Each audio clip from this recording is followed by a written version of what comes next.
Welcome to the Learning Pines YouTube. We hope this video helps. You start by opening Settings and tapping Passwords. Authenticate with Face ID, Touch ID, or your passcode so iOS reveals stored credentials. Once done, use the search bar to quickly locate a site or account name, or scroll the list if you prefer. Make sure to stay focused on the exact account name. Mistaking similar entries wastes time. You will see usernames and a hidden password field until you tap to reveal it, which is the next step. Once the account details appear, tap the obscured password field to reveal the characters.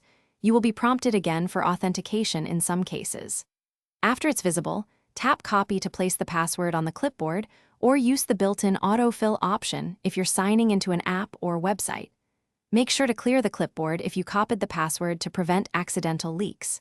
If you plan to type it, go slowly and confirm every character, especially symbols and capitalization. To finish, lock your iPhone and remove the password from the clipboard to keep your account secure. You can also edit the saved entry if you notice outdated information. If the revealed password doesn't work, make sure you selected the right account and check the stored username or email for typos, then try again. If problems persist, reset the password from the website or app using the account recovery option, and update the entry and passwords afterward so you don't face the same issue again. Thanks for watching. Consider subscribing if we helped you.